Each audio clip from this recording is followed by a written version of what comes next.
Trump has a fundamental misunderstanding of the U.S. trade deficit.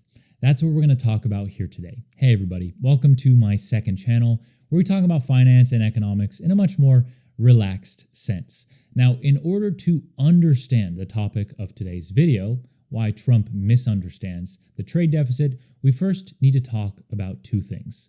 One is this formula right here. Now, don't worry, I know this formula seems complicated, but I'm going to break it down simply.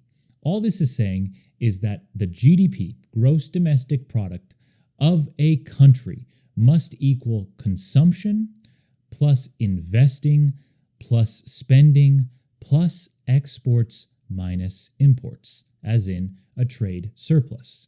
Now, what this basically means is that everything that a country produces or an economy produces must be either consumed by people, invested by businesses, spent by the government, or sold to other countries, as in a trade surplus.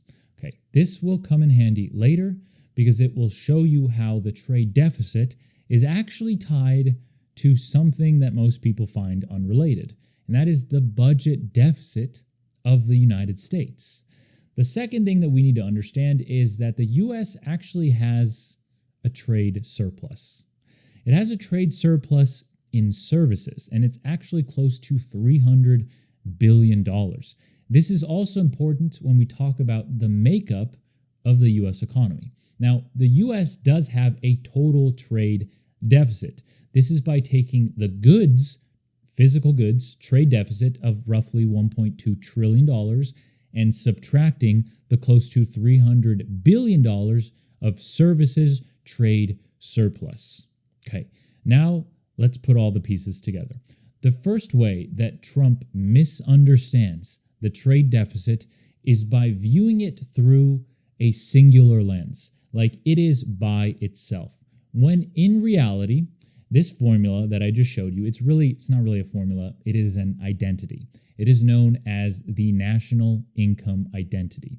Now, this formula basically shows a correlation between all the different variables. Now, what ends up happening in practice is that when the US or any other country runs a budget deficit, a trade deficit is almost required to follow, especially when it's done for a long period of time. The U.S. has had a budget deficit since 2001. Now, why does that make any sense? Well, let's put it this way. Basically, when the U.S. government, when the U.S. economy has a trade deficit, the exports minus imports portion of the identity becomes negative. Now, what this is basically saying is that the U.S.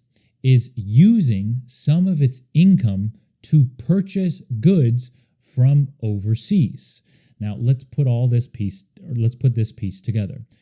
When the U.S. government runs a budget deficit, if the U.S. population does not increase its savings to cover the added spending, then the U.S. government has to find capital elsewhere. The easiest way to do this is to run a trade deficit. Why? Okay, well, when a trade deficit happens, the United States is importing goods that will then be consumed by people, invested by businesses, or spent by the government. In return, the U.S. is sending overseas U.S. dollars. Now, this is theoretical when it comes to economics, but in the real world, the way that this is explained is that U.S. dollars really are only good in the United States, right? They have value inside the United States. Now, people can argue that overseas, people can exchange U.S. dollars between themselves. Yes. They can also exchange U.S. dollars for the local currency. Yes. But that only exchanges hands of where those U.S. dollars are. For those U.S. dollars to be worth anything, they eventually need to come back to the United States. How do they come back to the United States? Well, primarily in two main ways. Either through investment, also known as foreign investment, or through the purchasing of government securities, i.e., government treasury bonds. When the US government runs a deficit, it needs to borrow money in order to fund the added spending. It can do this by issuing treasuries. So, by creating a trade deficit, the United States is basically sending US dollars abroad, which will later be returned through treasuries and investment to fund further deficit spending. So what you end up with is a relationship between the trade deficit and the budget deficit.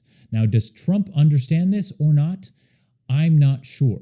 What I can say is that his outward public descriptions, quotes, and discussions about this seems to leave this issue off the table. So it can only be assumed or presumed that he is misunderstanding this relationship, or that he doesn't even see a relationship between the budget deficit and the trade deficit to begin with.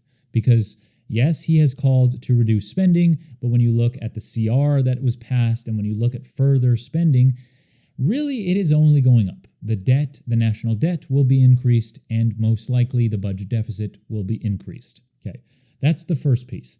The second piece to the puzzle is also very important. This is where I'm less sure if Trump misunderstands this or if he is misunderstanding it on purpose to further his policies, which will benefit certain people in a second. We'll talk about that. So let's talk about the second piece. Earlier, I said that the US has a trade surplus in services. Okay.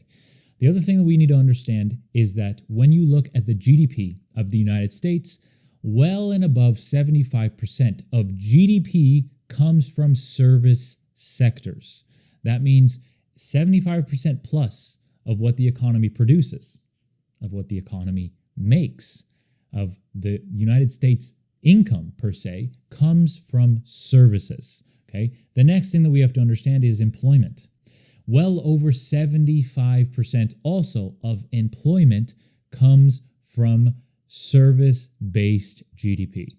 That means 3 out of every 4 employees in the United States earn their salary, their hourly pay, their income from service GDP. That means healthcare.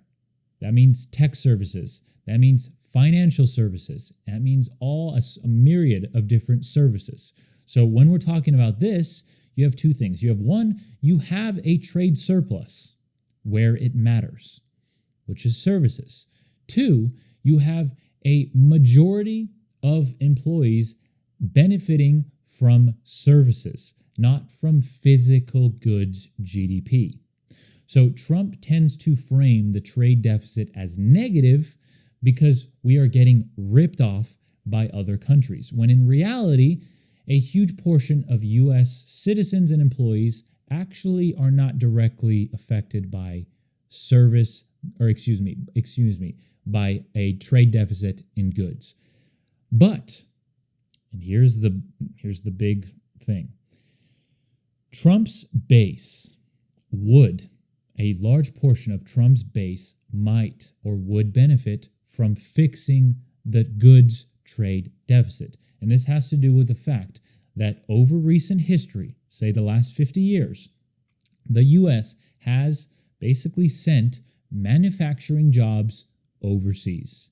Now, a large portion of those manufacturing jobs that were sent overseas were held by blue-collar, middle-class, bread-and-butter Americans.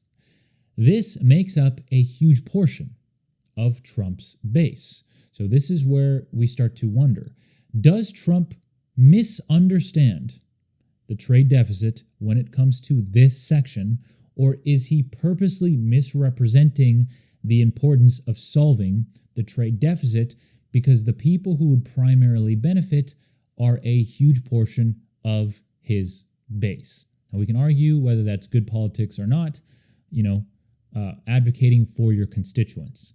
When you are the president of the United States, though, your constituents really, or the people that you should be taking care of when it comes to policy decisions, are the entirety of the country. And here's where we get into the negatives and why I have been critical of Trump's tariff policies to try to fix the trade deficit. Regardless of how you fix the trade deficit, whether it's through tariffs, whether it's through incentivizing manufacturing here in the United States, what is likely going to happen is all the prices of all goods are going to increase. That is because U.S. labor is more expensive, or companies are going to pay a tariff, which is going to increase their cost, which is going to increase the price that we pay. The problem is 3 out of 4 Americans would have no positive benefit to outweigh the negative, the glaringly obvious negative, which is increased inflation. That 1 in 4, those 1 in 4 people who have directly been affected by manufacturing job losses that have been sent overseas, they might benefit. Because yes, they would be paying higher prices for virtually all goods, but they might also recoup some mid-tier to high-tier manufacturing jobs that pay well. Think auto manufacturing, aerospace, parts manufacturing, metalworks, etc. Now, the problem is even that group of people, it is unsure or it is uncertain if they actually would, if the positives actually would outweigh the negatives, if the increased employment and better pay maybe would actually outweigh the much higher prices.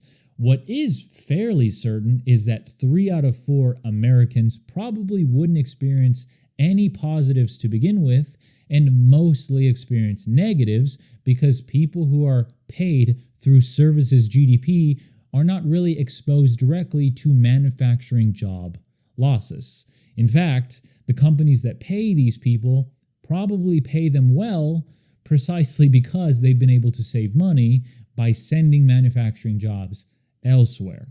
So then the question becomes, the title of this video was Trump fundamentally, or something along those lines, misunderstands the trade deficit. And I guess the question to end this video on with is, 1, does he misunderstand it fully? And if he does he misunderstand it both when it comes to the relationship between the government budget deficit and the trade deficit? And does he misunderstand it when it comes to who the trade deficit is actually affecting? Because he makes it seem like it is a nationwide issue, when in reality, it's not really. Or is he just speaking to his base, which a large portion of may have been part of the communities who have lost jobs to manufacturing being sent overseas?